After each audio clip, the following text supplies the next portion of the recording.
Hey, yo, it's me, Pops Van Marmalade, and you're watching the Comics-Related Madness Network. Huh? So come get some.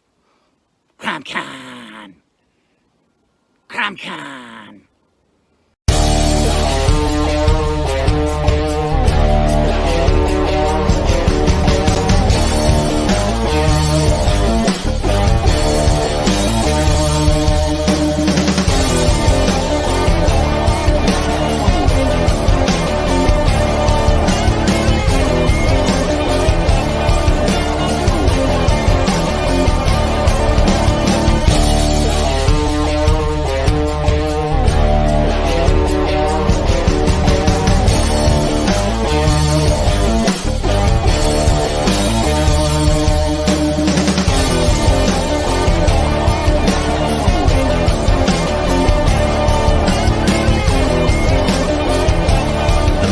Entertainment Group presents the Madness Comic Network with original programming and additional comic-related content.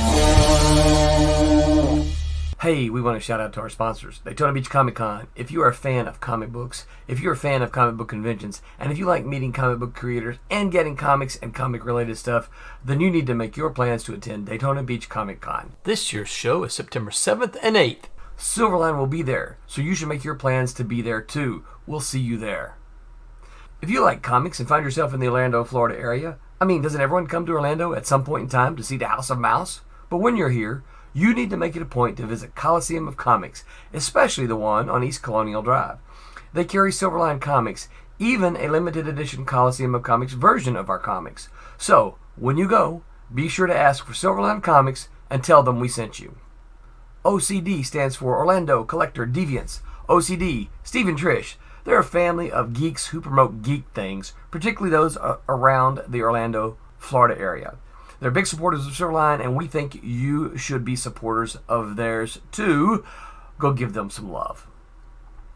If you are an independent comic book maker and you need to get your independent comics made, you need to look no further than Kablam Digital Printing. They print our books, and they do a bang-up job.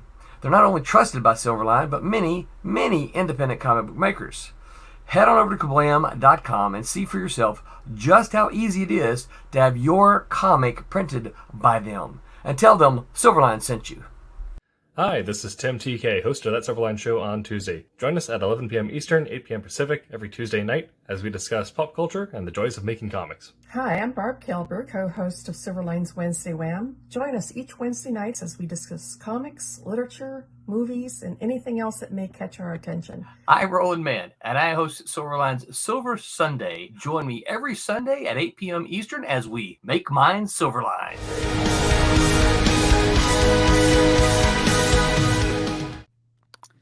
Hello, everybody. Welcome to Silverline Comics Silver Sunday stream. I'm Kurtis Fujita, and this is Roberta. Roberta, feel free to introduce yourself. Hi. I was just checking to see if there's a delay. Oh. I see one. Do you see me moving, or am I a little frozen? Little bit of lag. On your side. Let me check for a minute. Sure. Hi, I'm Roberta Conway, and former Malibu Comics colorist and model, and currently working with Silverline on several new titles. But, hi. No, I see no reason for the delay. Come on.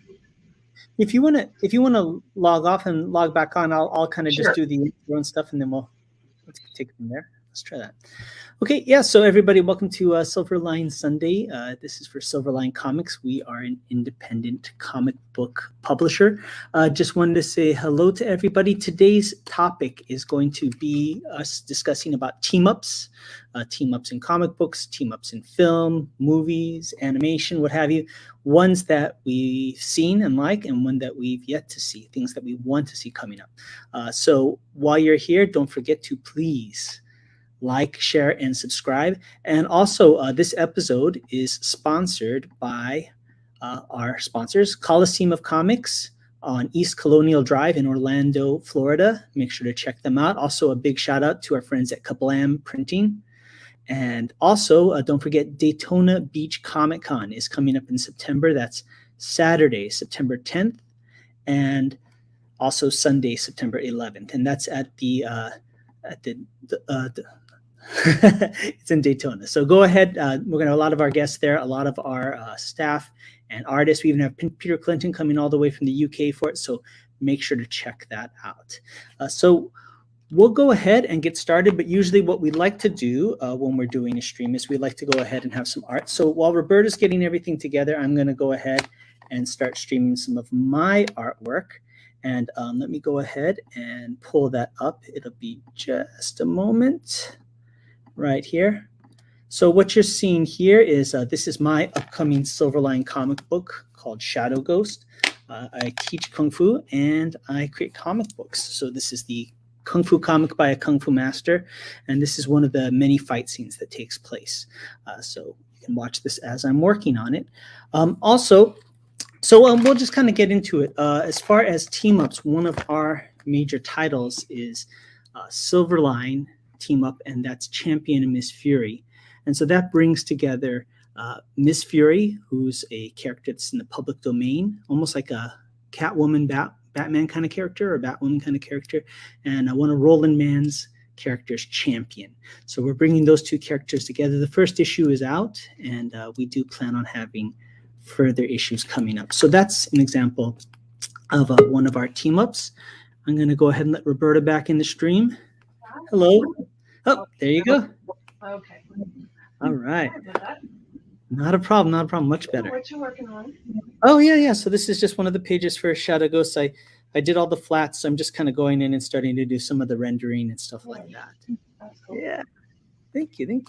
Actually, if you want to share, you're welcome to. I need to set it up. That's okay. All this trouble. Give me a second and I can get. Sure. Take your time. I'll be working on this. What I was telling everybody was, the subject is team ups that we like, that we've seen, team ups that we've yet to see, that we'd like to see. And I was just talking about Champion and Miss Fury that you work. And that's kind of a fun one because of the whole concept that it's actually a character that's in the public domain. Yeah, so people know and love Miss Fury already. Yeah. And then a character that's been around for a while, but maybe not everybody knows about, one of Roland's characters, Champion. Mm-hmm. So, yeah. Well, we don't even know that much about him, We not really. More about him. Yeah, he originally appeared in Cat and Mouse, the original black and white series back in the day. And so he's back in this one. Were you familiar with Miss Fury or Champion? Oh, yeah. Miss Fury I knew from before. Mm-hmm. I know some people credit her for inspiring Catwoman a little bit. Yeah. She has an awful lot of different iterations. I know Dynamite had her last. Mm-hmm. So I saw some of that.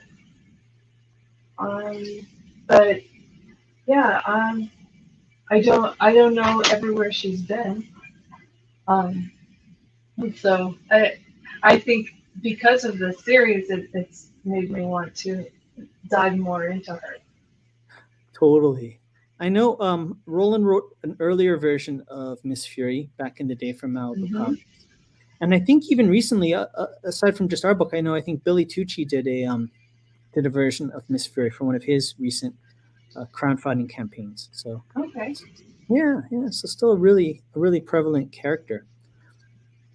So as far as team ups, we kind of got the name for Silverline team up. It's kind of an homage to Marvel team up. Marvel used to do that, and they would have a team up book where they would just pair up two characters, or sometimes two unlikely characters together for like a short series, right?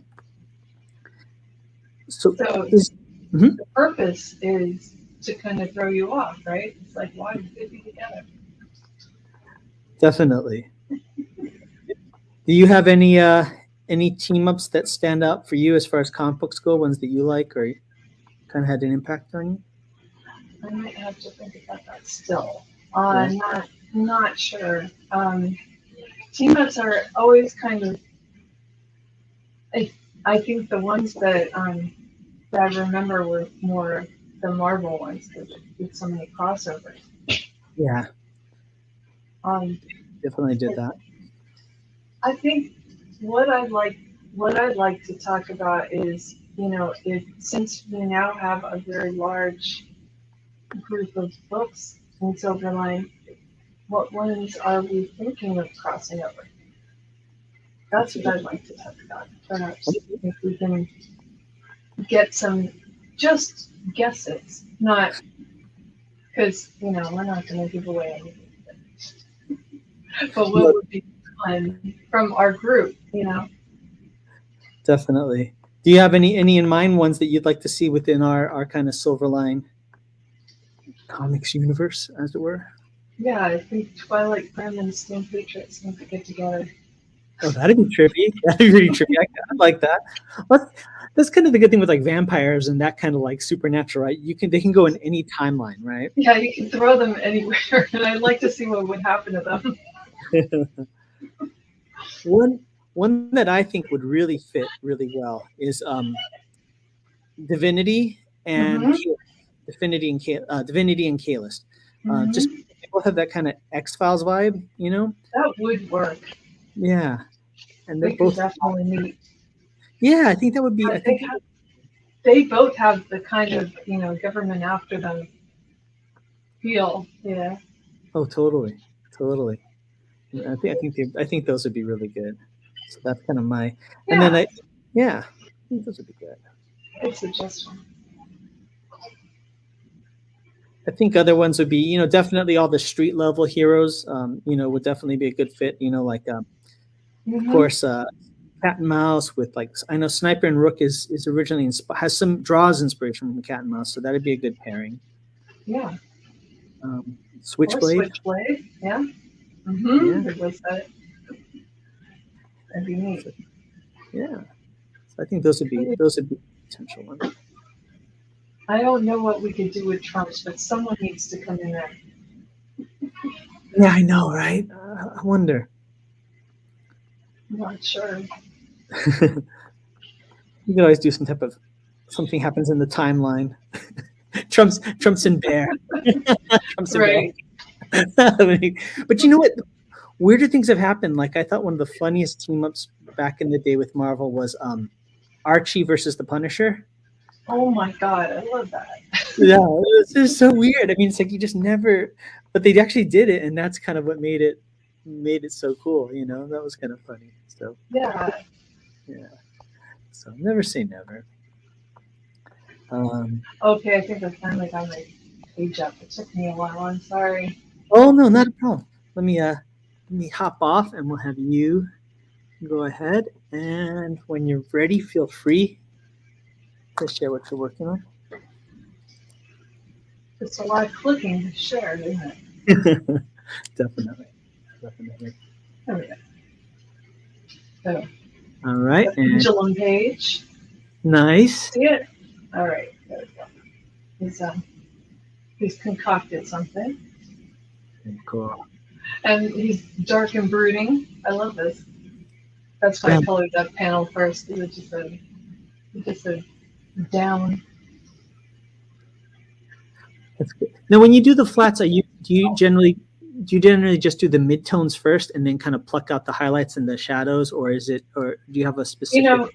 I really have not had any success with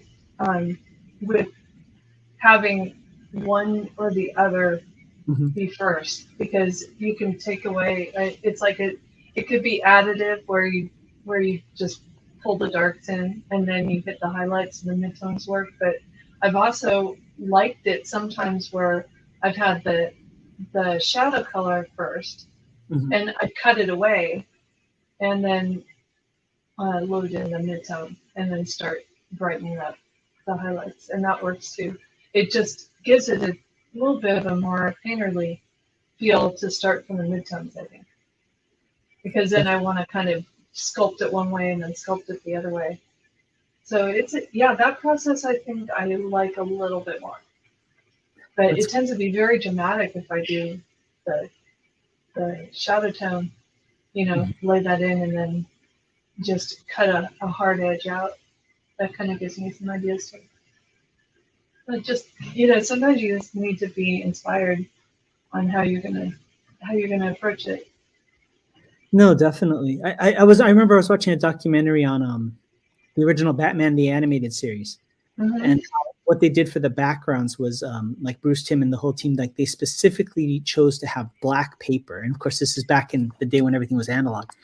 Black paper for the backgrounds, and then they would pluck out the colors and the highlights, and that's what gave it that kind of dark, brooding kind of tone. Yeah. So it's interesting to hear that kind of stuff, Yeah, I like watching other people's process too, because you always want to try and see if it works for you or see if it works in that situation. Definitely. Do you ever find, I was talking to somebody the other day, and it's like sometimes I go back and forth between the tasks for my book just to keep it fresh, because I'm doing the whole thing. It's like if I'm just inking the whole time, I start to go crazy. So I'll hop around to do some coloring and then hop back just so I can keep moving. Do you tend to? I do, and even in coloring, there's so many different tasks to do. And so like if I feel like I'm frustrated and I've done this section for too long, and I hop away and I do a color hold, and I'll come back to it and I'll have an idea that just came out because I got a fresh look at it. So yeah, it absolutely helps to do different things. Yeah, definitely. It's like for me, it's like sometimes I know I can only put in this many hours in one day on one task, but I don't want to waste time. So yeah, I kind of find that too. It's good to jump back to some other stuff. I'm still moving forward, just in different areas. So well, what I've noticed is notwithstanding technical issues, I can color something, and start having a million ideas. And if I walk away or do a different thing, I'll lose them. Yeah. So it depends, honestly, on what kind of direction I'm going with it. Because I've had times where you just like get in the zone for this certain part of it, and until I complete it, I'm not going to stop. So yeah, I do have that quite a lot. Makes sense. Yeah, you kind of gotta. As funny as it sounds, you must kind of got to know your own psychology and like where you're at. You got to know yourself. Not just your skills, but know. As funny as it sounds, and it may seem kind of lofty, like your own emotional expectations of what you're going to do to keep. That is an experience thing. It's like it takes a long time to get to know yourself, to get to really believe that your shortcomings are there and they're real, and that you do really well if you change one little thing.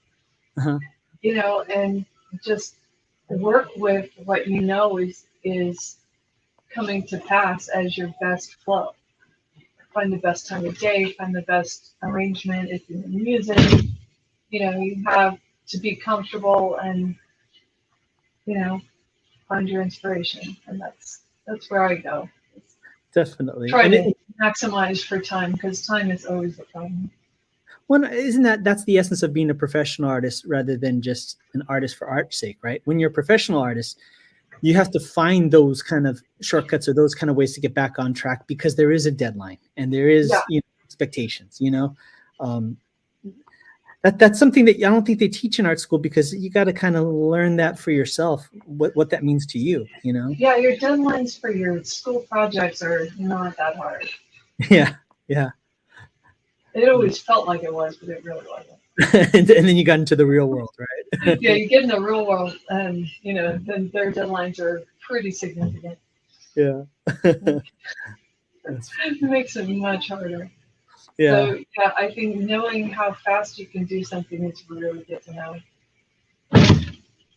Definitely, and then I have to say, one really big deal about that is not just how fast you can do it, but how fast you can do it when things go wrong. Oh, isn't that the truth? Isn't that the truth? Oh, that's funny. Yeah. And if for some reason in the art world, I don't know about your experience, but at least for me, it's always you get the call or yours work. It's always like it's 12 hours work that need to be done in a 3-hour window. It's never you have ample time. It's always like you done yesterday, Yeah, I think it's a psychological thing that they think we're gonna, not take it seriously. Yeah. It's like if they make it sound like it's an emergency, you'll you'll get it done on time. Right. Oh, that's funny. Yeah. So I really have had a hard time with my own motivation if I have too much time also. So Really? yeah, you gotta know. Yeah. That happens. Well, it's always like a matter of like when is finished. When is something actually finished? You know, that's a tough one. You know. Oh, can I talk on that for a minute? Because oh my God, you can work something to death. Yes, you can if you have much time. Like, oh, yeah, the more time you have, the more complicated it is. And that doesn't make sense if you're going to do this particular task as a small piece of something bigger that's going to keep coming. Then you're not going to have time to make the product happen. So you have to know that part of it.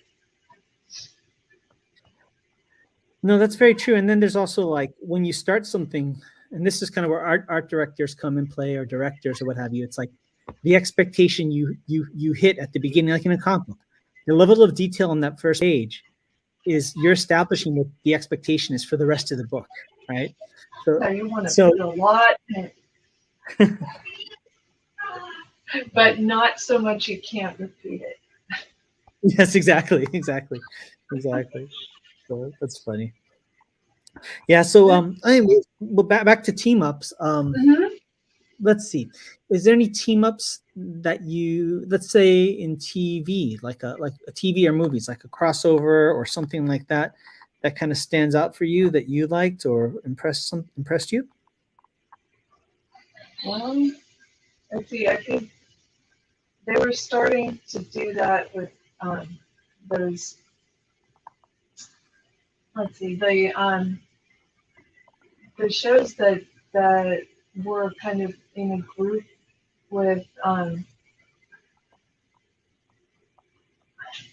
can't talk here, sorry. That's good. I can't read my palette. No, not a problem. All right, I will stop calling and try to speak.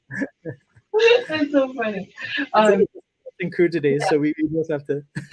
That's one of the things I can't do. I can't read my palettes and come up with conversation. Yeah. That's why I'm like, oh, I'm just going to color in a corner here, please. Yeah. Well, I mean, I was trying to see what they were going to do with the Spider-Man, and how many crossovers they were going to put him in. Yeah. And they've been bringing him in everything. Totally. Movie-wise. Yeah. And so like I'm not sure if he doesn't belong anywhere. I've always thought that about Spider-Man, that they could place him literally in almost every part of their universe, except I'm not sure if he belongs in Guardians of the Galaxy, maybe not. But it'd be interesting to see it happen. No, definitely. I think sometimes it's like, well, does it make sense? And I think over time, what I feel like is, especially in comics or sci-fi or movies, you can find an excuse to put them in there. But it's like, does it make sense storytelling wise? You know what I mean? Does it make sense for this character being in contact with this character? Does that further the story, further the character development? That kind of thing. We were just watching Stranger Things, the new season. Do you watch? I saw the first 3. Yeah, that's good. It's absolutely just, it hasn't lost any of its magic, I don't think. Not at all. I mean, they're doing a great job. I mean, I thought by this 4th season, I'm like, okay, they're going to run out of steam. But I thought so. Yeah. Yeah. What I like about that show that they do, and I mean, it's all within the same show, but like the idea of a team up is they find ways to put characters from other seasons that haven't had their own interaction, and they have those kind of 2 characters go off and go on a different adventure aside from the rest of the party, and then you kind of see something different, in them, right. and I think that's just so clever how they do that, So I think that's where team ups really are good. Yeah, I think you're right there. You want to see them put together something that actually makes some humor, makes sense in the story, and and puts a thought in your mind, so Mhm. that it keeps your interest there. No, totally.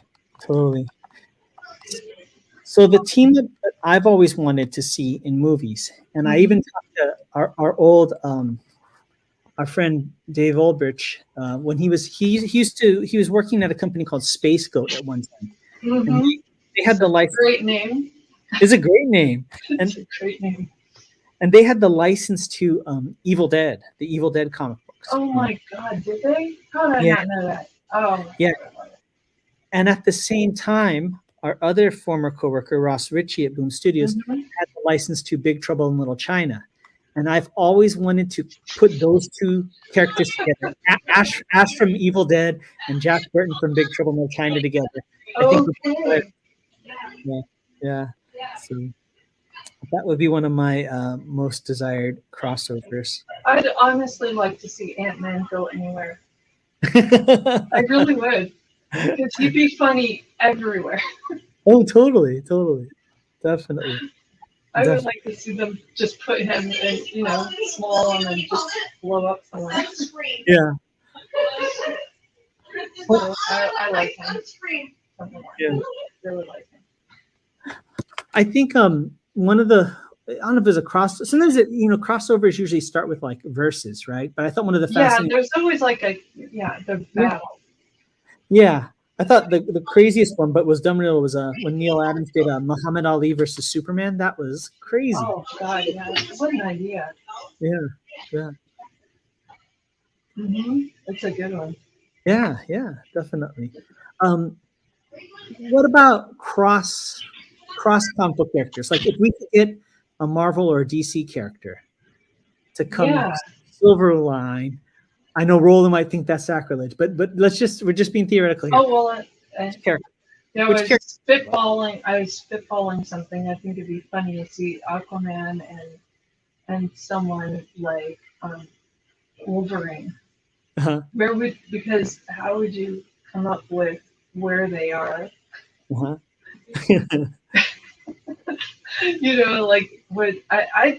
I honestly don't know much about Wolverine and water. And I would love to see what they would do if he had to be down there in the ocean. So it's spring break. Right. So I think it'd be really hard on the writers. Oh yeah. When we were working at Malibu at that time, do you remember they actually had a Marvel versus DC huge crossover event? And I don't remember much about what it was. I remember them talking about it, but I can't remember it. So remind me what happened. Well, it was interesting. It started out as just like a versus thing where it was Marvel versus DC. But what they did afterwards, I thought was so clever, was for like a month, maybe a month only, I think. They did something called Amalgam, where they brought both the universes together and had combination characters from they combined Wolverine with Batman. And that was actually. I heard what people thought about that, but I didn't read it. Yeah, it was interesting, like they combined. So they had that. Then I think they combined. Was it Superman and Captain America, and then a couple others? But the Wolverine Batman one was really cool. So I like when they do stuff like that. Superman and Captain America would be interesting. Yeah, definitely.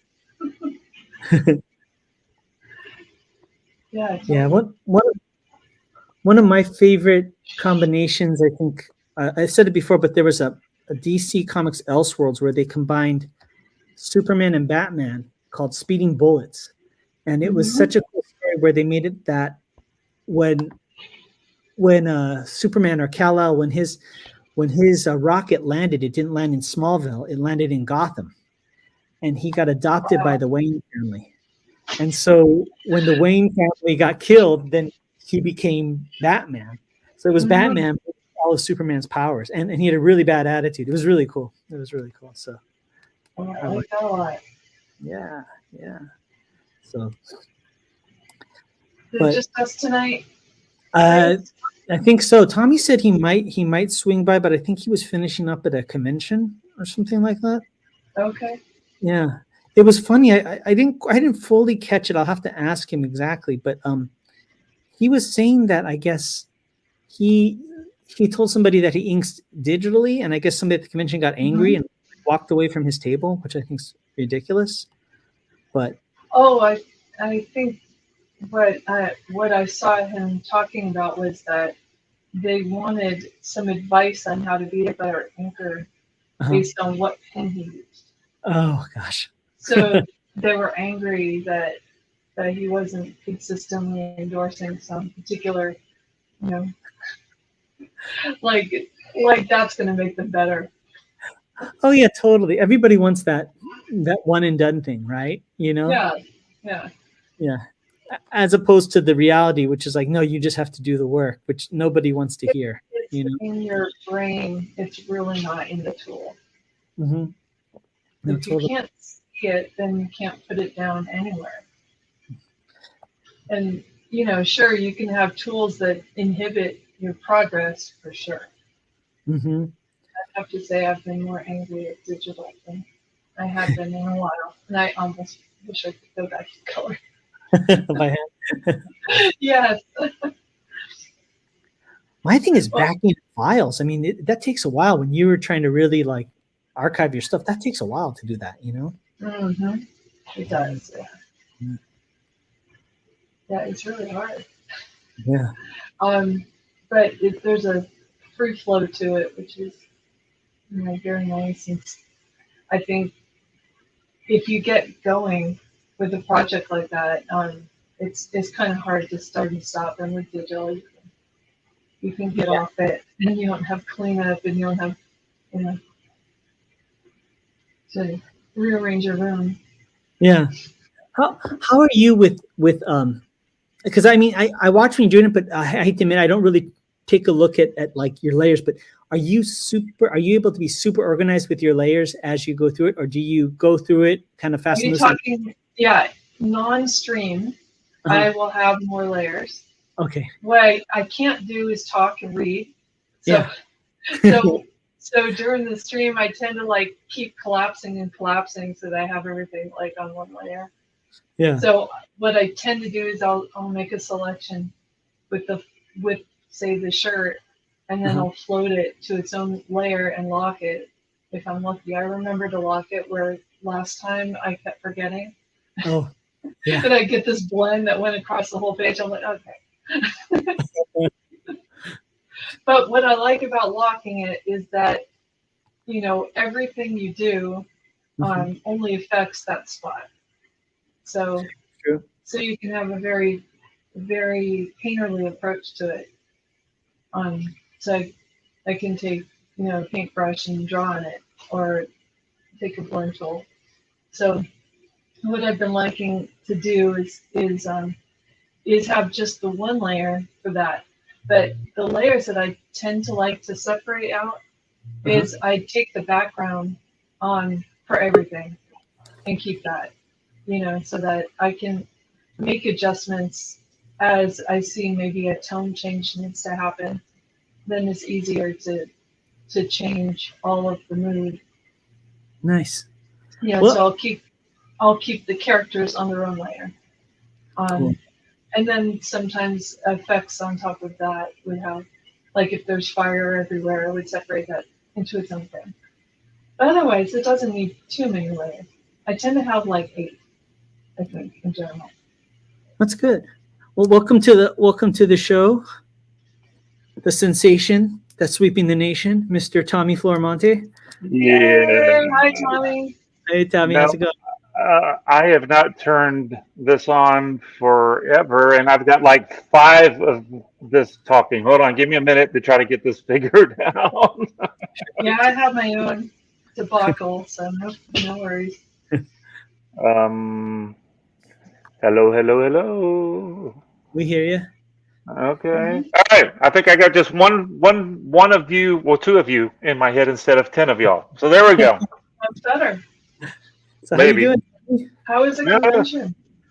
Oh, it was fun. It's we've done it before. They do it 2 or 3 times a year, let's see. I'm trying to make sure I say it's right. I want to say thank you to Greg over at the Lake Collecticon. Usually a bunch of us show up, but it was just Haley and I, our own Haley Martin. That's wonderful. You hung out with Haley. Yeah, Haley's fun to hang out with. She was my she worked with Roland and I on the Rejects book. She did the coloring and stuff. So yep. Haley also did all of the artwork on Bear, right? So she told me that she's actually working on issue 2 of Bear. So she's actually got all the thumbnails done. So we should start seeing more of that pretty soon. So that's pretty cool. Yeah, it was a fun show. It's always kind of it's kind of a it's in a mall. So you're set up down the mall. So sometimes you get people that are just going to the mall on Sunday and they're like, what is all these people doing in the mall set up with comic book stuff? And then sometimes there are people there that are buying or coming in their costumes and getting comics and all that kind of stuff. So it's just really odd sometimes. And this was kind of an odd one. I mean, I did sell some stuff, talk to a bunch of people, but it was mostly people. You saw families like, don't go talk to those people. Don't pulling their kids along and all that kind of stuff. I don't know why there's 5 Spider-Mans walking around. This is are they making the new Spider-Man movie? There's because you remember in that last Spider-Man movie there was 3 of them, right? So so they were like, it was kind of confusing to people that weren't expecting comic book people to be set up in the mall. But yeah, it was pretty fun. Well, that's good. We were kind of casually mentioning, but I guess something to the effect of I guess you said something like you were recommending somebody wanted a recommendation of a brush or something, or oh no, towards the beginning of the thing I was setting up and I was inking one of Dean Zachary's covers. I've been doing a bunch of covers lately. And trying to just Silverline, Roland, they in between while I'm working on stuff, they're like, here's 8 covers for upcoming stuff. Here, work on these. So I had one of Dean's. It was for the Wolf Hunter #2 cover that Dean did. So I was working on it, and the person was just walked up and was watching me, and I'm like, you do your spill. You talk to, hey, how you doing? Blah blah blah blah blah. And the person was like, well, what do you normally ink with? And I'm just like, because I keep a little, I don't have it with me. It's still, I hadn't unloaded the car. I just basically got here from the show. So I hadn't unloaded, but I got a little tub that's got all my, some of the brushes and some of this thicker, it's all disposable brushes and things like that. But he's like, oh, I thought you were supposed to use India ink. And I'm like, well, yeah, you can. And he goes, well, what do you use? And I'm like, well, right now I'm using this, and I'm using this for tech stuff. And then I'm using, some different kinds of brushes to simulate, a real sable brush, and then a quill and all that kind of stuff. And they're like, well, what are you supposed to use? And I'm like, you can use whatever you want. What does it matter what you're supposed to use? And so he just was basically like, well, I want to know what you use, because he was flipping through all the pages I had on the table. Well, I want my stuff to look like this. And I'm like, what did you use? And I'm like, that's what I'm telling you. You can use whatever you want. You don't have to use any specific, or particular or anything. Now, you don't want to use, crappy stuff, that stuff that's not going to give you a good line and all that kind of stuff, but you can use whatever you want. And he goes, no, I need to know what you're using so I can draw like you. I can make comics like you. And I'm like, and finally I'm like, dude, it has nothing to do with this. It has to do with me. Yeah. It's I've been in practice. I've been doing this for 30 some odd years. I can pick up anything. Sometimes if I'm on vacation and I'm doing some art or something and I'll just run to Walmart, and whatever they got is what I'll use. So you've got to just go with it. It's I don't know who told me that one time. It's not necessarily the particular, like, you don't want to use crappy stuff, because you could get a brush that's all mangled and stuff, and it's going to look like crap. So it's got to be, decent quality stuff, but it doesn't have to be anything particular. And some people use, so he got mad at me, and I'm like, well, I know you're supposed to use I forget what it was, the Winsor Newton series, what, blah, blah, blah, the $50 brush, and I did, back in the day, you used all those expensive brushes and stuff, but eventually I got tired of spending $25 on a brush that even is as well as I kept them clean, because after every day I would clean, you'd have to get down into a lot of time cleaning those things, and so eventually it's like, well, I'm just going to buy a knockoff $5 brush, and then I was like, why am I spending $30 on a brush when this $5 brush does the same thing? Back when I was doing the marble stuff, I was lucky enough that they would send me brushes and all that kind of stuff, and they would send you ink and everything like that. Malibu never did, but Marble did. Marble would send you stuff, and on occasion, not all the time. And and so you just eventually I switched over to disposable brushes because they were just easier. Making a mess, I don't have to worry about a thing of India ink spilling all over the place, and so well, anyway, he got mad that I eventually said it had nothing to do with the tools, just as long as they're not crap tools, as long as you got decent tools. It's me, it's you. You're going to be able to ink well or draw well. You got to practice. I've been doing this for 30 some odd years, and of course, the last month hadn't been that great for me, so I wasn't in the greatest mood to try to be messing with this fella. And he got mad at me, and then finally I knew what was going to get him. I said, and then I reached over and I pulled out my iPad and I said, I don't even do this anymore. I do it all digitally. He got pissed and just turned around and walked off.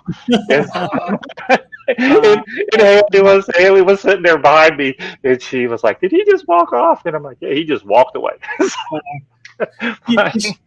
Well, you just frustrated yourself. I made him so mad. You should just, there's a filter and you just type in the word ink and it does it for you now. It's all magic. It's all magic. That's right. We got a couple comments. Fruitbat36 says, "Hola, Martin here. Hey, how's it going? Good to see you. Good to see you."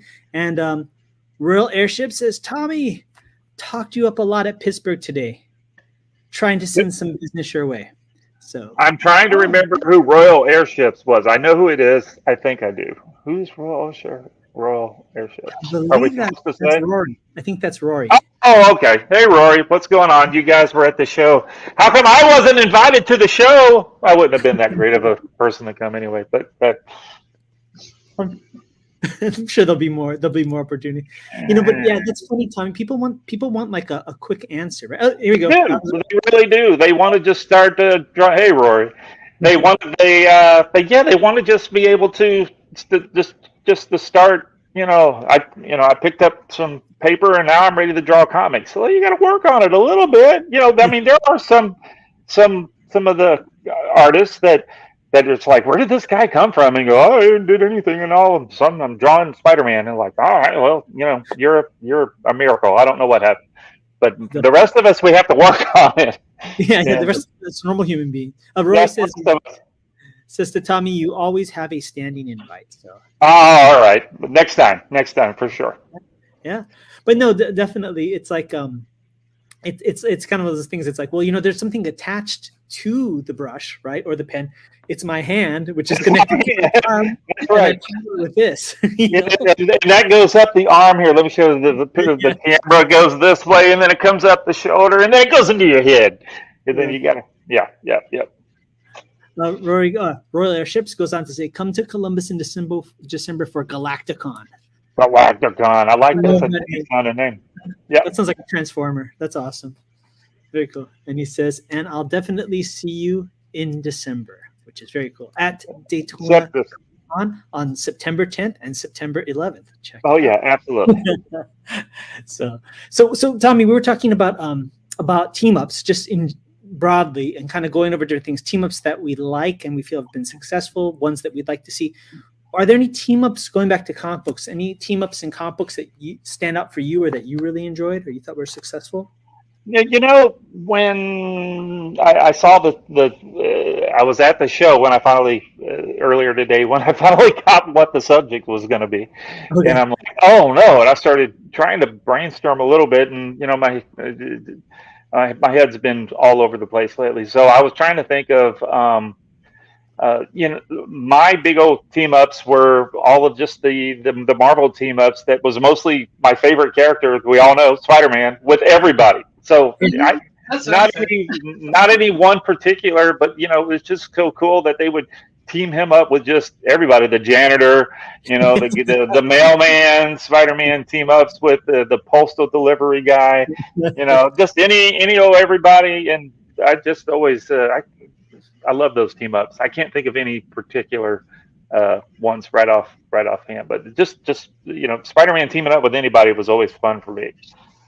Oh, totally. Well, I'm glad, you know, we have you know, about almost half the team of you know, Champion Miss Fury team up, Silverline team up here. That's right.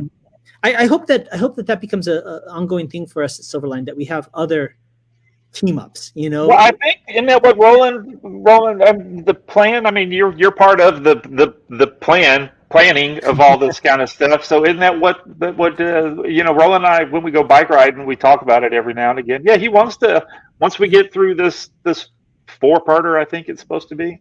I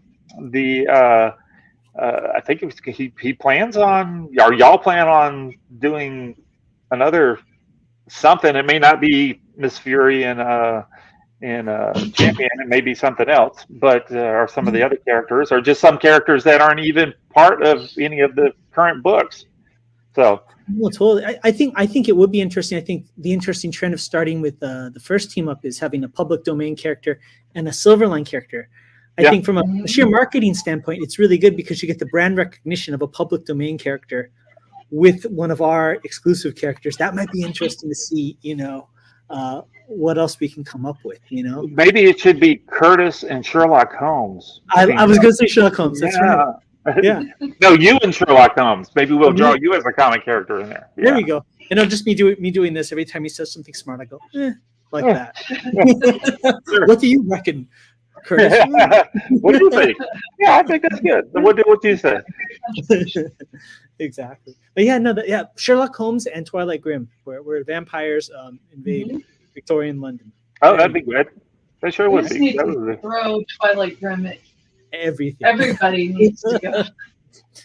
Yeah, exactly. Vampire invasion of Silverline. We should do like a full year where it's just nothing but vampire invasion. Oh, Royal Airships has a good one. Is Cthulhu public domain? Throw him in the mix. Oh my gosh, Cthulhu would be awesome. That would be great. Love that. And speaking of Cthulhu, which of course goes to the I'm spacing on the name of the creator of Call of Cthulhu, because he also created the Necronomicon, or allegedly created the Necronomicon. I like that. I like that idea. But I think what would be really cool is to have, I mentioned earlier before you came on, the crossover I've always wanted. Oh, H.P. Lovecraft. Thank you so much, Rory. Yeah. My crossover, and I pitched it. I wasn't loud enough, was I? Yeah. And mine would be Jack Burton from Big Trouble in Little China and Ash from Evil Dead, where if you're familiar with those two licenses, I would have Lopan get the Necronomicon, and then those two guys have to team up. And I think that would be a really fun one. And I'm all for that. Yeah, that would be fun. Great. Just two obnoxious blowhards. That would be great. How about doing Indiana Jones and a Han Solo team up? That'd be kind of crazy, wouldn't it? That'd be pretty surreal, right? Yeah, it'd be nuts. Yeah, definitely. I like the weird ones, like we were mentioning earlier, Archie and Punisher, right? Like that was like insane. Oh yeah. You know, I got to think of another really weird one. There's got to be other really crazy ones. Well, I was mentioning to Renee, was my wife. She was asking me what tonight's show was about. We were talking on the when I was driving back over, and I've mentioned the subject, and she was like, "Do you have any ideas of what?" I'm like, "No, but how about Darth Vader in some people? That'd be fun. Maybe like Darth Vader." And she was like, "Well, how about Darth Vader in Mando?" And I'm like, "No. I like Darth Vader in Jason or something like that." Oh, I think you just go around and just killing everybody. That'd be kind of great. Well, Go ahead. Sorry. like, they had Alien versus Predator. Yeah. Throw Darth Vader in there. Yeah. And they had Freddy versus Jason. That was actually pretty fun.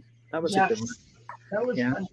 Yeah, definitely. I love Trying to think. What other ones? What about as far as here's one that I thought I'd throw out. If we, and I don't know if Roland would be down with it, but if we could get a crossover with one of the big two's characters. So it was like, there it goes. I'm back. My computer was acting up there for a second. If it was like DC or Marvel did a crossover with us in an alternate reality, they agreed to do that. Who would you guys like to have pair up with one of our characters? Ooh. And Give us a second. We'll think of some. Well, I'm trying to think. Well, who could we team up with the cat and mouse guys? I'd say Daredevil. Daredevil all the way. Oh, that'd be cool. It's got to be something that's going to happen in New Orleans, of course, because we can't leave New Orleans. Exactly. And I don't mind. I love New Orleans. That'd be neat. Or if Cat and Mouse showed up in New York and Spider-Man jumped in there, gotta have Spider-Man team up. Gotta have Spider-Man with Cat and Mouse. That'd be kind of fun. That would be. Fun. Yep. Because I could see all of the funny banter and stuff going on there with Peter Parker and those two. That'd be kind of fun. Oh, definitely. Who's Superman going to? Ooh, he's so overpowered for our. We've talked about it. So we talked about it, or I've mentioned it so much. I just don't like Superman. Oops, did I say that? No, I just don't like Superman. He's the only reason why he just doesn't take over everything is because we just write it that way. He would take over everything. We would have to figure out a way to take Superman down. I just thought, like, oh, that's a good one. Fruit Bat says, wouldn't Gambit or Rogue be a fit? Totally. That would actually be perfect for our New Orleans. Yeah, it sure would. It sure would. Ooh, Nightwing, yes, definitely. Nightwing would be an excellent fit. I think Divinity and Swamp Thing would be a good one. Oh, I just thought of something so good. Ooh, let's hear it. Joker needs to go. You know where he needs to go. Joker? Oh, Joker goes to Trump's? Oh my gosh, you're so smart. You're so smart. By the way, speaking of Trump's, I had a bunch of people come by the table were wanting issues 3 and 4. So, woohoo! Roland, if you're listening, 3 and 4 Trumps, people are wanting it. Awesome. Rory says a crossover between heroes that don't speak the same language but have to work together. Let the comedy of errors ensue. Ooh, that's a good one. So we could have a crossover with like Japanese manga, and like half of it is in Japanese, and then the other half is in English. And you have to use Google Translate to get through the whole issue, depending on your ability. I think that would be. Oh, I got it. We could do Demon Slayer with Cat and Mouse Demon. So Demon Slayer and manga. There we go.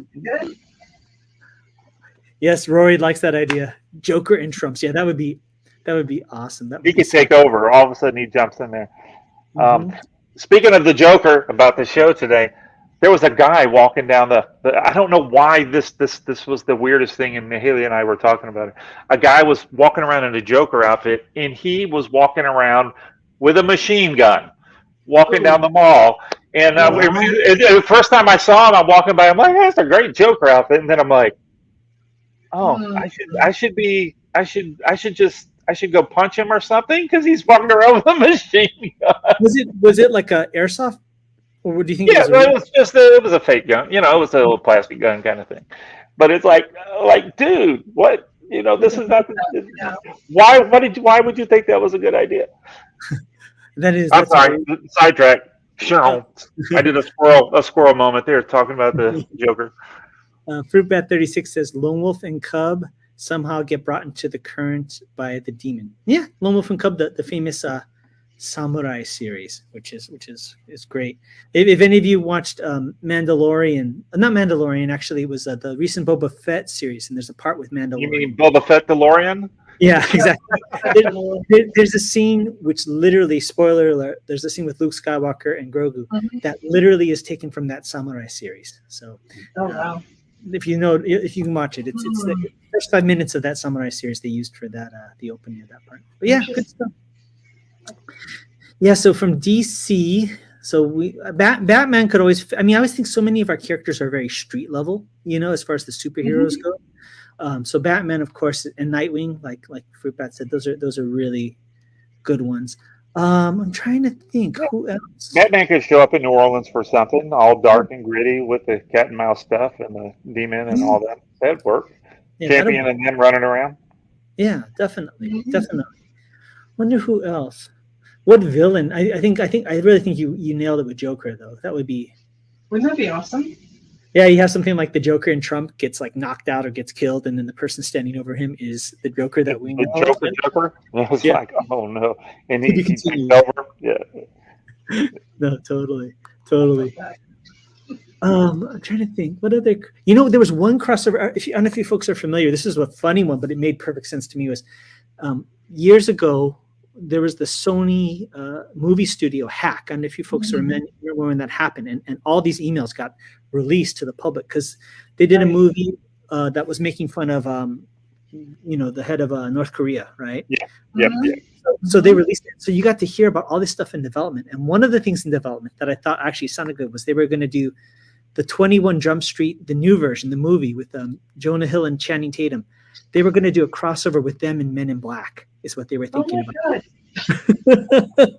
I can't picture it though. I think it'd be funny. That would be funny. It would be funny. Yeah.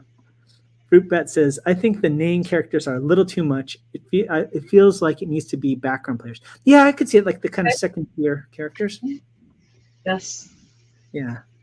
Like, so we have Foggy Nelson makes a special appearance in the next Demon's Tales. There we go. So that would be cool. Yeah. Well, when we were at Malibu, there was, if I remember correctly, there was this whole deal that the Ultraverse characters were just going to stay unto themselves, and it was going to be this self-contained universe. And then, of course, company got bought out by Marvel. And then just bit by bit, more of the Marvel characters came in. And I understand. I think it was a business decision because they were having the whole industry was having a hard time, But I think the first character that came in was the Black Knight. I think he was the first one that came in. Yeah. I remember doing a Spider Prime thing. That's right. That I thought was just ridiculous. Like, but okay, you're paying me for it. That's fine. I'll do it. Whatever. That was kind of weird.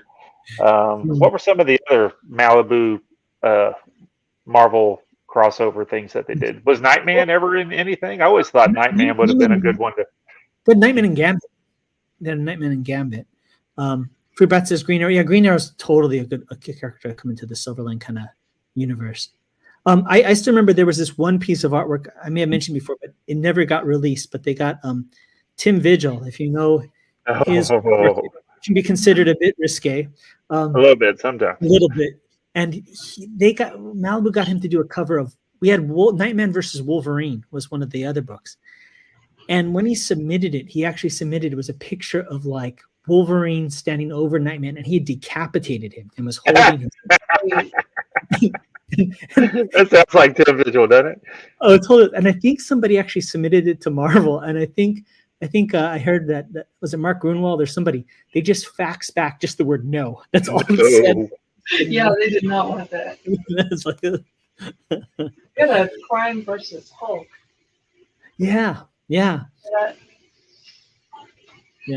Prime was my favorite Ultraverse character. They just was such a good character. I wish they could find a way to bring him back. That's a shame. A lot of them would be cool if they were to do something with them. They're not, apparently. Yeah, that's a whole ball of wax. Yep. Kind of breaking the narrative right now. I think we should talk about this because it's topical, and those of you in the chat, I'd be curious. Joe Quesada, man, he left Marvel. I read that, but I didn't do any research on it. What's the humbug of that? What's going on? Why did he get outed or not outed? I mean, ousted. Yeah. That's not the right word. No, kicked out. How's Yeah. that? Well, I mean, you can't tell because it was all that kind of corporate speak. I'm moving on to future endeavors. Yeah. You don't know if they, was suggested to move on or, they just have their differences. Yeah. But I mean, he had been there for about 20 years, I think, as Yeah. in his most current role. Which, to be honest, I actually was disappointed in. Not that he didn't do a good job, but he's just such a damn good penciler. I miss seeing Joe Quesada's artwork. His Daredevil one was one of my favorite Daredevil runs of all. I mean, he drew Daredevil amazing. Oh, I love how he did it. I got to ink a bunch of his backgrounds when he did the Ash stuff with the. You remember Event? Yeah, with Jimmy Palmiotti. Yeah, I got to ink a bunch of his stuff and a bunch of when he did the. Oh golly, he did a crossover. They did a crossover with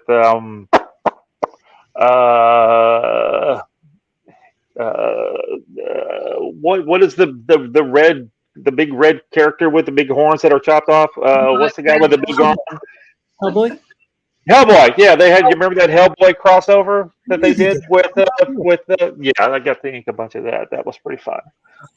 Yeah, no, always loved this stuff. I remember going to one time when I was in New York with visiting Jimmy. We went to Joe's house, apartment, whatever, his one room, little tiny apartment thing that he had. He was so nice. He's been the few times that I've met him after the fact. He remembers me and that was pretty cool. Never gave me any work at Marvel, but he remembered me. That was pretty cool. That's great though. He's a good fella. Yeah. He was great. I loved his Batman Sword of Azrael. That was just, I still read it to this day. That was amazing. Yeah. Fruit Bat has something to say about that. Let me just. Sorry, Fruit Bat. Just a minute. Am I back on here? Give me a second. Say that. Thomas is wrong. Thomas didn't know what he's talking about. Says regarding Joe Quesada, it's probably an issue of a mismatch of minds, the suits versus editorial, and he just saw the writing on the wall. Yeah, it could very well be. Yeah, I totally think I see that.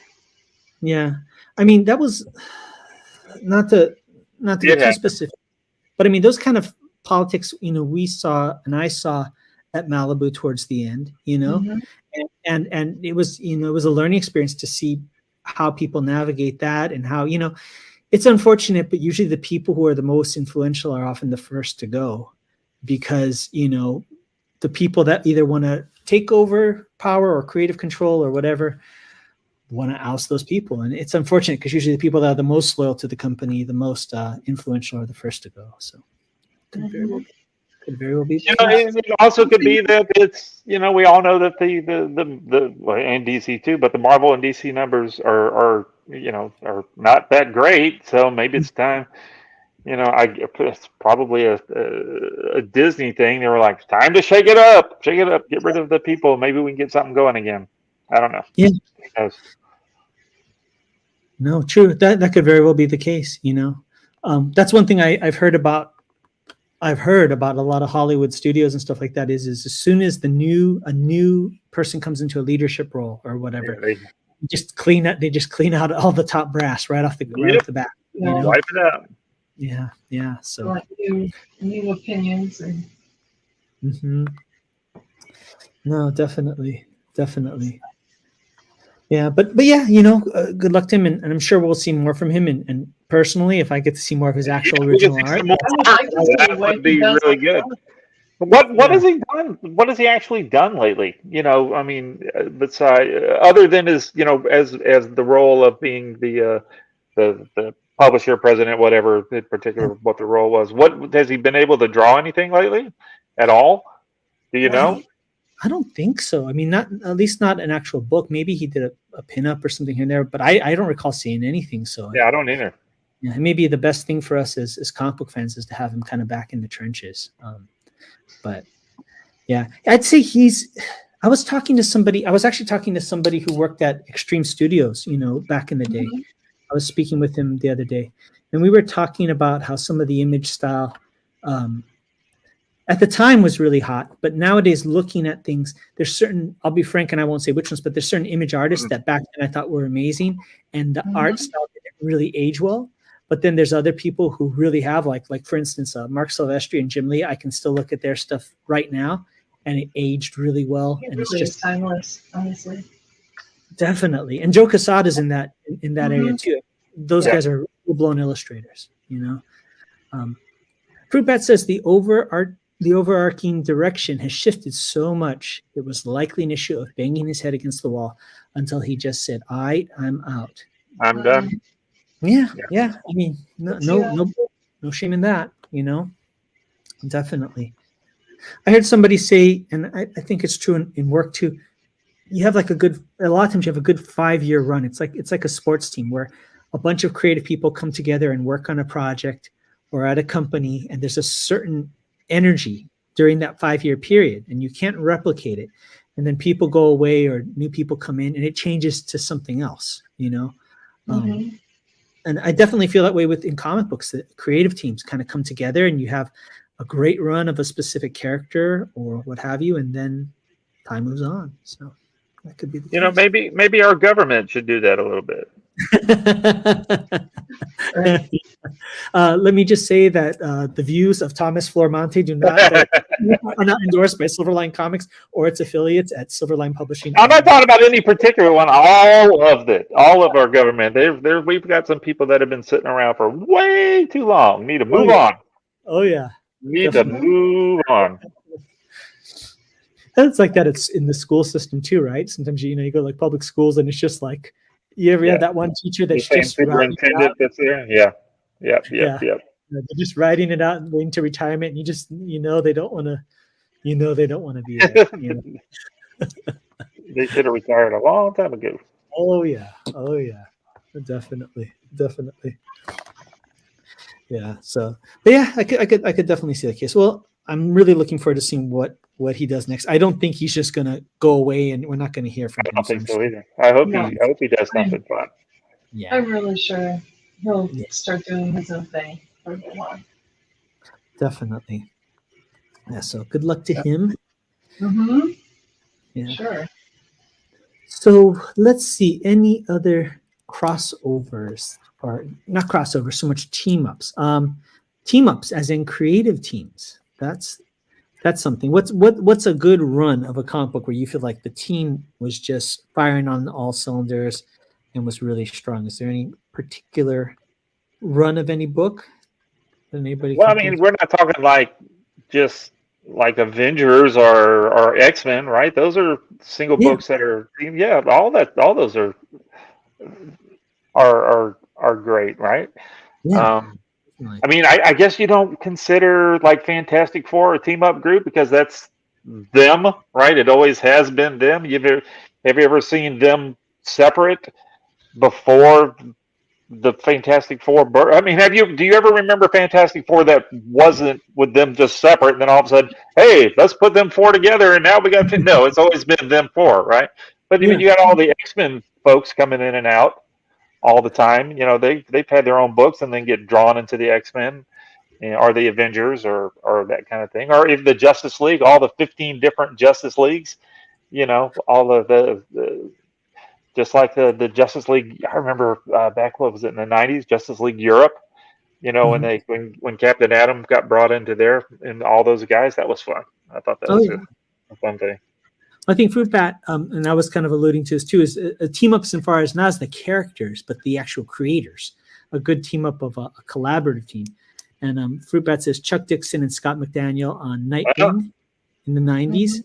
And of course, yes, this was crazy good.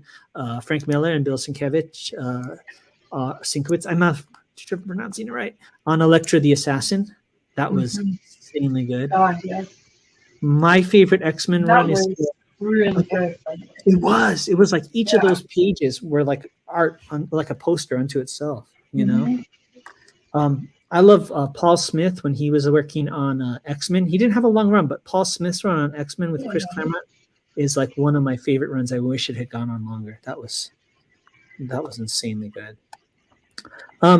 Other than Champion Miss Fury, any collaborations where you folks teamed up with other creators that were like kind of standouts for you? You're like, okay, that was when I really feel like we were doing top-notch work, or I had a great time, or it stands out? creatively? You know, every time I get to do something over Steven or Stephen Butler or Mitch Bird, because they trained me basically to ink. You know, I always Yeah. think the stuff looks just so good. I get surprised sometimes when I ink a cover of Stevens and I'm like, oh, this just looks so good. How did this turn out? This is so neat. I did that. Look at that. That's how I did something. That's so cool. Makes you feel better. Yeah. It's like when you cook something and you taste it and you're like, damn, that's good. Oh, I made this is pretty good. I made it. Oh, that's great. That's great. About Roberta, about all the different stuff that you've colored. Any particular book other than my book that you've been working on? Yeah, Because I know that's your number one book. But other than that, any of the Malibu books that or any particular pages, like there's times that when I'm flipping through some of my, like even today when I was flipping through some of the actual artwork, you know, I'm flipping through it and I'm like, I remember, you know, even though this was 20 years ago, I remember sitting, you know, in my studio that I shared with Stephen and Mitch and all them, and Barry and Jennifer, you know, and it was like, it just brings back some memories that you're like, why is this page? I remember inking this face for some reason. I don't remember inking that other face, but this one, this is really weird. I remember we were having a conversation about some country western, because Mitch would love to listen to audio tapes of country western stuff all the time. It was driving us crazy. And so every now and again you'll be doing something, you're like, oh, I remember that. That's pretty neat. So do you have any of whenever you look at something old, you go, oh, I remember what I was doing. Remember Sludge? Yeah. Yeah. God, I love doing that. Just the style of it was really neat. And it was. That was the Aaron Lopresti stuff, Sludge, right? Yeah. So I'd say that's up there for a favorite for me, you know, because I enjoyed just the style in general. I wished I could do more room. Yeah. It's so unfair. It was not enough. Those two books were artistically some of the most solid, right? I would say those and Norman Brayfogel's Prime was like insane. I remember Albert Calleros, who was one of the colorists. I remember him getting notes from Barry Windsor Smith, and I remember I kept hearing that he would always, if he didn't like something, you would just get a note and it would say something like, in this panel, Rune has a purple highlight on his back, and on this panel, his back, and then it would just go ... odd, and that's how he would. Right. It was just always odd. That was his way to criticize. Royal Airships says, unlikely genre mixing is a fun thought exercise. Horror comedy is always a good one when executed well. Yeah. It's like Abbott Costello and those Universal Vampires kind of thing, right? Totally, definitely. Did you folks like the Nightman? Which one? Good. Nightman. Yeah. I thought it was neat. He was. I never watched the TV series. Did you folks ever see the Nightman TV series? Well, I had to watch it, of course, because but it was. I don't know. I hope nobody's listening. It was pretty bad. It was bad. It's pretty bad. It was pretty bad. But that car, they actually had his car, that neat car. You remember that? Yeah. So that was, That's cool. I heard Manimal made an appearance on that show at one point because it was the same showrunner that did Manimal. I heard in the later. I don't know. I didn't watch them all. That's pretty cool. Yeah, definitely. Oh, okay. That's fun. Yeah. So did you like the Malibu Street Fighter? I like the covers. Yeah, the covers are cool. No, I thought it was interesting because I liked it. I liked the style, but I think I don't know if it was the best creative decision when they had the ferret show up in issue 3 on the cover, and then shortly after Capcom pulled the license, right? I think is what happened. Yeah, that might be one of the reasons. Yeah, but it did get us a Street Fighter II Championship Edition cabinet in the office. which was awesome. Oh, did you? That's Yeah, it was a break room. And then, of course, there were times where our lunch break, we would be in the middle of the championship and you go a little too long. Until that, like, I think one of the buttons kept sticking or something at some point. Yeah, and the screen kind of like lost one color, so it looked like it had like a yellow glaze over it at one point. But I think what we're trying to say is we played the hell out of that game. Oh, we did. We did. Really? I remember one time Roland caught me and a couple of the guys playing when we were supposed to be working, and a little bit of a talking to about prioritizing work time and play time. Understood. So what were some of the crazier stuff Roland did at the offices? Now he's not here. We can talk about him. Oh, remember gosh. him doing anything funny? Well, he didn't do this, but I know, and I won't say who, but I know there was one trip to Chicago Con, which was hilarious. I can't for the safety of everybody's well-being, I won't say which people, but there was a bunch of people got drunk one night, and again, I'm with them in Chicago. I'm like 17 maybe. So wasn't you, of course. Yeah. But what ended up happening is we were in this hotel, and the lobby of the hotel, it's one of those hotels where you have all the rooms surrounding it, and then it's open in the middle. So when you're in your room, you can look over the railing to see right in the corner.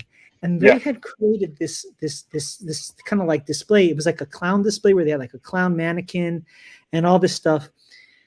And a bunch of the higher ups got drunk, and one of them went to his room and was really drunk, and so one of our editorial staff took the mannequin of the clown, propped it against the guy's door so that it was leaning on it, and then they knocked on the door, and the guy opened the door, and this clown effigy like landed on him, and he screamed. and then I heard later in the evening, somebody picked up the clown and threw him from the top floor into the courtyard. So the people in the lobby thought somebody was like, you don't do that. You don't taking a header.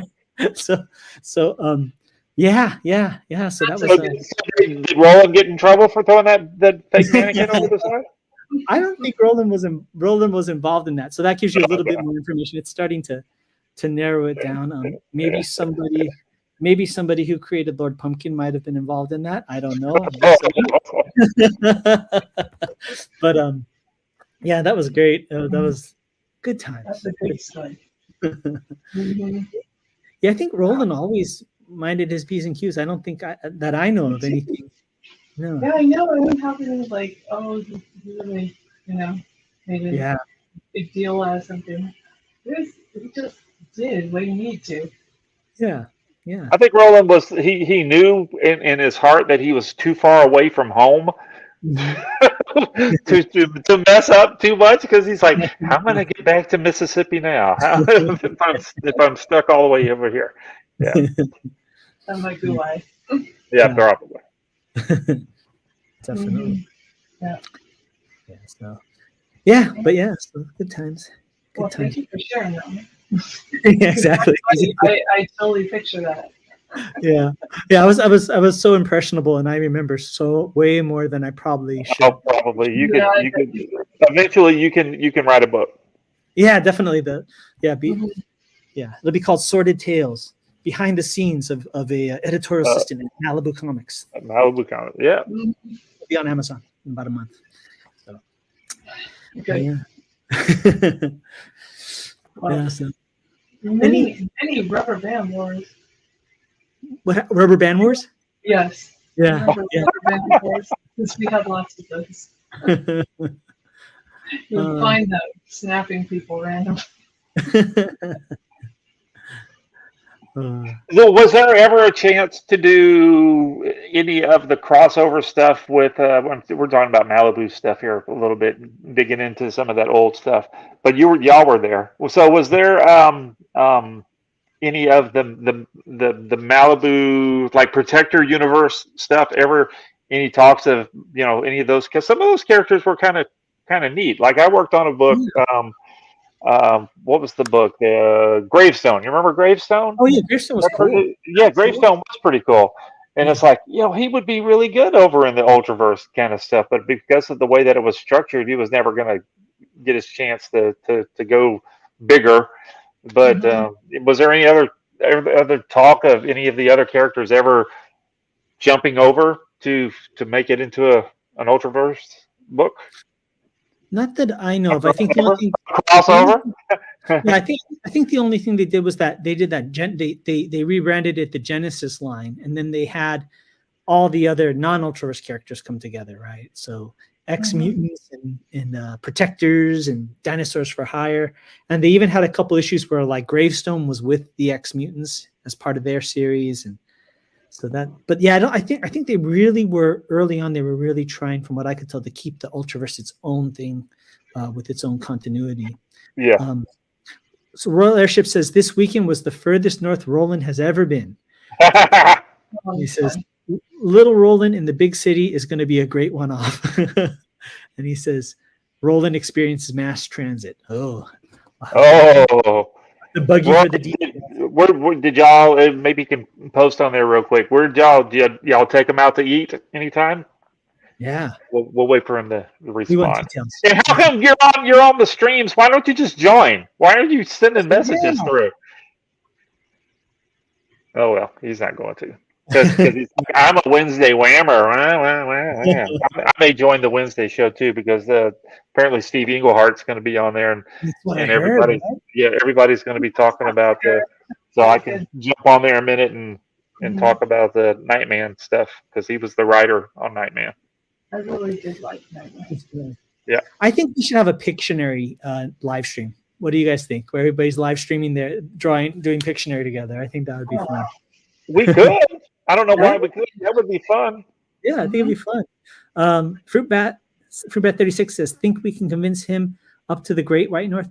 I bet you if you can go ahead and find a convention that will not only be happy to have him, but host him and take care of the accommodations, I bet you Roland would be more than interested. I think a lot of us would.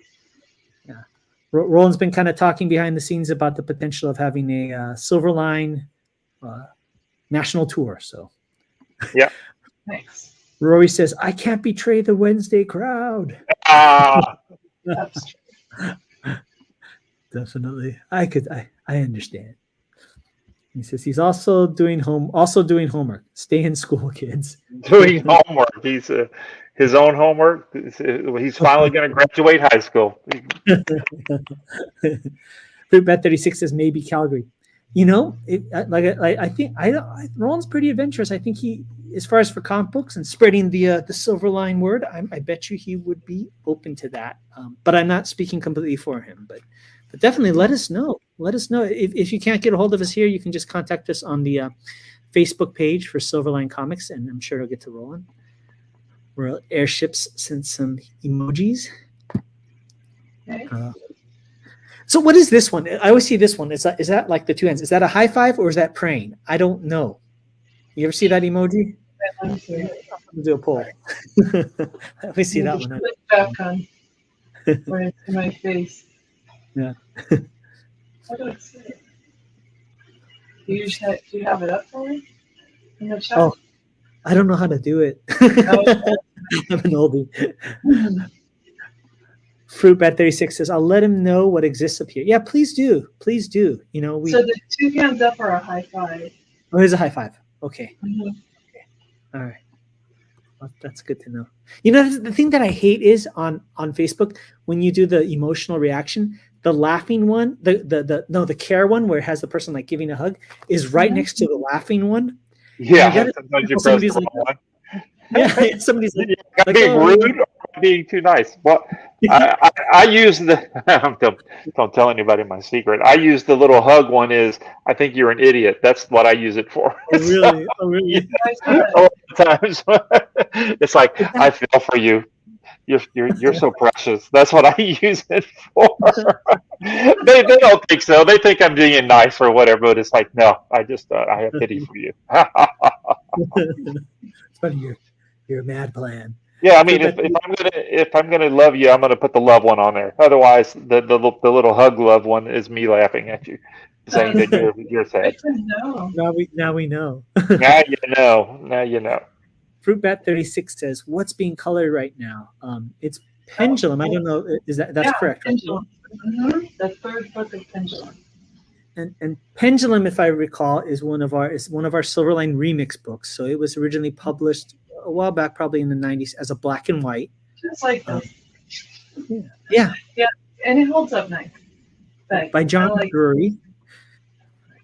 And so I really do like how it's coming together. It's getting a lot more punch. You know, having color gives, I think, some new life to the character. That's great. You know, that's what I really love about the remix line is it's like enough time has passed that one, we get to kind of update it with, you know, your great colors and things like that. But also it's like a different audience, you know, can look at it because these books are indie books, you know, so they had a limited run. They had a limited amount of access to people, you know, and yeah, so that's great. Yeah. And what would you say theme wise? I mean, is this kind of a noir thing? I mean, how would you? I wish it was a little more noir. It looks like it could have been, but really, it's kind of like it's a superhero story about a guy that does not want to be a superhero, and so much happens, and he doubts himself a lot, and he created something. He's a brilliant chemist, and he just ends up running afoul of rich people and companies that want to do something mischievous with his inventions. Nice. And he ends up desperate enough to try to take his own serum, thinking that he didn't care what the results were, but he didn't really like what the results were. Because it makes him unstable age. So he changes age. He grows younger and then grows older randomly. And it's very upsetting for him. Oh, wow. That's cool. Mm-hmm. You said this is issue 3. Do you know how many? I can't recall how many issues are in the series. 4. Okay. Mm-hmm. Okay. So I need to see the 4th book. It should be coming. Nice. But I don't know, maybe Roland's waiting for me to turn in 3. That could be it. Yeah. Well, but it is a great story. The style of it is kind of a mystery and kind of psychological, working through trying to figure out what his motivations are, you know, and he gets a little bit more accustomed to his role as a superhero eventually. That's cool. It takes him a while. I remember that the cover for the first issue back in the day was really cool. It had this the kind of mascara swinging with the damsel in distress under his arm, like very classic, you know, kind of cover. Really good stuff. Let me see if I can pull up something to show you if I can find that. Well, and by the way, that recent cover that you've done for Cat and Mouse, Roberta, whew, those colors, insane. I love it. Good or too? I went really crazy on that. I like it. It was so different. I mean, those kind of the palette was so different. Looked great. Thank you. It looked really good. Yeah. Can I pull that up? Yeah, please. All right. Pendulum. Oh, let's see. Brupat 36 says that aging and de-aging thing is a pretty cool concept. Yeah, definitely. Definitely. Says that fire really popped. Yeah. That's why I like indie comics, you know. It's like, you know, you can have those kind of out there stuff, you know. So. Yeah, and this concept is, you know, it's fun to work with because inventor, he could change things very easily. Yeah. All right. There we go. Oh God, I love that. It turned out so good. It turned out so good. Look so at they that. are just falling, and I wanted the concept that I wanted with it is to have something really bright in the background. Mm-hmm. You know, so that you see the explosion and you see all the chaos and the fire. I love that texture. Barb did wonderful job on this. These characters. What issue is that going to be for? So this is 4. Yeah. Okay, 4. So that'd be the end of this first mini series. Right. Conclusion. Yeah, that looks great. Waba's doing a good job. Barb, you're doing a great job. Yeah, so it's a great idea for a cover, having them tumbling like that. They sure look like they're in trouble. Fruitbat 36 says, how'd them colors for Wolf Hunter come out? Cough, cough. Very well from what I've seen. Definitely. Well. Yeah. And I like the kind of the yellow kind of little bit sepia tone to it, you know, kind of gives it that kind of time, I think, kind of time period, you know. That's what I love about our books. We have something like Cat and Mouse, and then we have Wolf Hunter, you know, and then bam, we have just like totally different books, you know. Yeah, that's for sure. Well, Kurtis, since I've been gone for a little while, how is your book coming along? Pretty good. I'm coloring it now, and kind of jumping back and forth between coloring and inking, but it's getting close. It's getting close. When are we going to get it? I'm being a little coy, but sooner than later. Let's just put it that way. Let's just put it that way. All right. Yeah, but I'm finally kind of hitting that point where I'm just like, oh, I can see that finish line. You know, sometimes it just feels like, you know, banging the head against the wall. You know, and there's this thing called real life that I'm trying to deal with. Oh yeah. Outside of the comic book, and it's just like, wow. Right. But yeah, I'm excited. Fruitbat 36 says, "Aw, shucks, thanks." Well, you're welcome, but very well deserved. You did a great job, kind of, you know, fitting the vibe to the whole thing. Royal Airship says, "Gonna read Wolf Hunter tonight. Looks amazing." Yes, it does.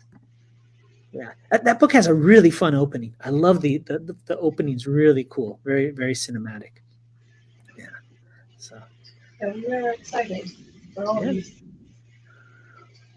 Well, folks, I think we're starting to wind down. And as always, our topic is just a conversation starter, and then we go our own routes, which I'm fine with. I think it's great, you know.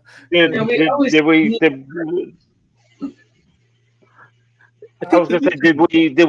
we talk about Pete lately? Have y'all mentioned any of Pete's stuff? We Or we don't know. Maybe he should do it whenever he comes on. I didn't know if y'all were okay. I'm sure I imagine it's okay we say it because people knew it was happening, but big congratulations and shout out to Mr. Clinton and his family and the new addition to his family, Luna, over in the UK. We look forward to seeing him when he has a little bit more free time when he comes back on the stream. But very great news. And yeah. And he's going to be in Daytona, supposedly, at the Daytona show. I think he's leaving. I don't think he knows that he's not going to get to leave. We'll keep crossing their fingers. Fruitbat 36 says, page 3, panel 5. He's talking about Wolf Hunter. So make sure to check out that specific panel. Okay. Well, let's go ahead. I'm going to close that up, and we'll go around. We'll do what we do. Before I forget, just a reminder, our sponsors, don't forget Coliseum of Comics on East Colonial Drive in Orlando, one of our sponsors. Orlando Collector Deviants, another one of our sponsors. Make sure to check them out. They have really good streams. And I saw them today. Both, great. Steve and his wife, I saw them at the show today. Excellent. We chatted for a little bit. They still think I'm going to do a twerking video. I hope they're not watching. I'm not doing it. I'm telling you, save it. Stretch goal. Save it for a stretch goal. Another one is Daytona Beach Comic Con, of course, Saturday, September 10th, Sunday, September 11th.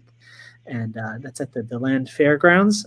Make sure to go and join us for that. We're going to have quite a few people. And of course, a big shout out to our good friends at Kablam Printing, the best printing in this side of the galaxy. I believe that's your title. Comic book printer company in the world. Whoa. There you go. I don't know where that came from. That was weird. And of course, big shout out and thank you to everybody that's watching. We really appreciate your support. Please don't forget to hit like, share, and subscribe. And also thank you again for helping fund another successful Kickstarter recently. We really appreciate it. So as we wind down, let's go around and have everybody let everybody know how they can find you online. So let's start with Roberta. Roberta, how can folks find you? Hi, you can find me on Facebook and Instagram under Roby Conrad. So go ahead and look for me there. Okay. There you go. And Tommy, how about yourself? Go to infernostudios.com. There's some links and stuff there, or just check me out on Facebook. If you're on the Facebook, just Tommy Florimonte, Florimonte. You can punch that into the Googles also, and then it'll pop up with all kind of stuff. Pretty much the only comic book Florimonte out there is me, so I'm all by myself. And for me, you can find me two places from my two different paths. First one is for my upcoming comic book, Shadow Ghost. Go to www.theshadowghost.com. Feel free to join the mailing list. I'm going to start sending out updates and things like that because the book is getting close. And also for my martial arts school, which is now online, you can go to tigercrane.net. Exactly. Or visit Tommy Florimonte. Either one. That's right. I'll tell you how to do this, and you can do it for people. There you go. Don't forget to keep watching our show. I believe, of course, we have our Tuesday show, and then I think, like you mentioned, I believe this Wednesday, Steve Englehart is going to be on the Wednesday. Yeah, I think I'm going to drop in there for a few minutes just to say hello to Steve. Yeah, definitely. And lastly, please feel free to check out our merch store at zazzle.com/s/Silverline Comics. Lots of cool products, shirts, coffee mugs. Just another way for you to support and represent Silverline Comics. Yep. Absolutely. So other than that, I think that's just about it. Let me just double check the comments section. I think everybody's cleared up there. So until next time, everybody, I don't have the remind anyone. I don't know what I said. It's been a month. I don't know where my little Yoda is. I'll do my hand. I'll pretend like my hand is the. You need to have a hand signal like S or something. So, Silverline. Silverline. All right, everybody. Bye, y'all. Hi, I'm Greg Horn. Make mine Silverline.